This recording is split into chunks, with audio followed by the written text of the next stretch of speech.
Hi நண்பா. உலகத்தில் எவ்வளோ பெரிய வலிகள் இருந்தாலும் ஒரு வலி ரொம்ப பெரிய ஒரு வலி தெரியுமா? நமக்கு ரொம்ப நெருக்கமானவங்க, ரொம்ப பிடிச்சமானவங்க, அதாவது ஸ்பெஷல் பர்சன் சொல்லலாம். அந்த ஆள் நம்மளை புரிஞ்சிக்காம ஒரு விஷயங்களுக்கு நம்ம மேலே உள்ள மதிப்பு இல்லாமல், நம்பிக்கை இல்லாமல் நம்மளை திட்டி ஒதுக்கி வைக்கிறது, இல்லை சண்டை போட்டு கோச்சிக்கிட்டு பேசாமல் போகிறது, அதெல்லாம் எவ்வளோ பெரிய வலி தெரியுமா?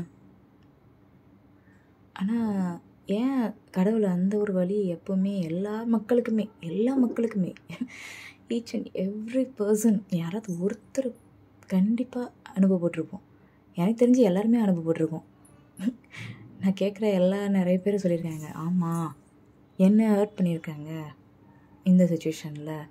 ஆனால் பேசுவாங்க. அது அடுத்தது அதுக்கப்புறமா பேசிடுவாங்க, மன்னிப்பு கேட்டு பேசுகிறது ஓகே.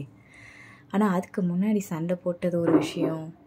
சண்டை போட்டு அந்த ஒரு வார்த்தைகள்லாம் நிறைய கொட்டி தீர்த்துருப்பாங்க. அதெல்லாம் என்றைக்குமே அழிக்கவே முடியாதுங்க ஃப்ரெண்ட்ஸ். சாரி சொன்னாலும் அது அப்போக்கி ஓகே அப்படின்னு சொல்லிட்டு கிளியர் ஆகிட்டு போயிட்டே இருப்போம். ஆனால் அந்த ரணம் என்றைக்குமே ஆறவே ஆறாதுங்க. கரெக்டு தானே ஃப்ரெண்ட்ஸ்? நீங்களும் அனுபவப்பட்டிருக்கீங்க தானே? ஆனால் எனக்கு ஒரே ஒரு ஆசை தான், யாரையும் நம்பிக்கை வைக்காமல் தீர்த்து வச்சிடாதீங்க.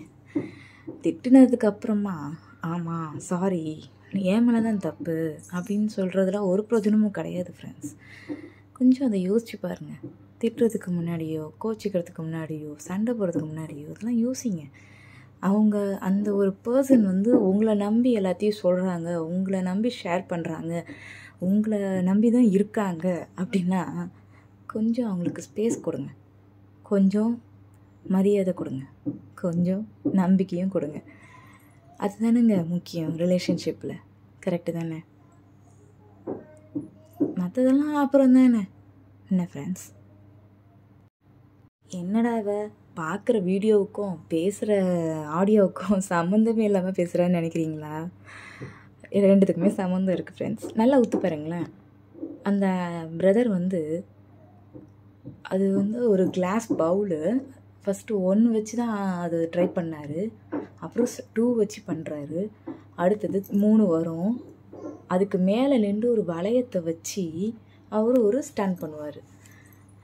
அது எவ்வளோ பெரிய ரிஸ்கியான ஒரு விஷயம் நல்லா பாருங்கள்.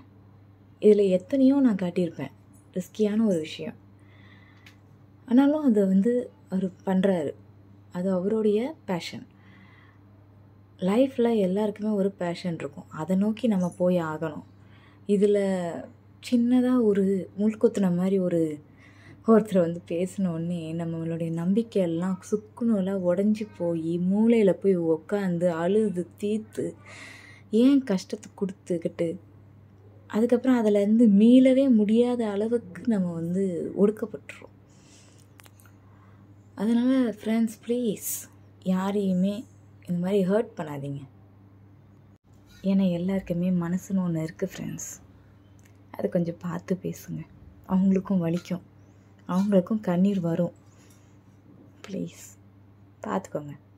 பேசுகிறதுக்கு முன்னாடி, சண்டை போடுறதுக்கு முன்னாடி எல்லாத்தையுமே யோசித்து நிதானமாக ஒரு முடிவு பண்ணுங்கள்.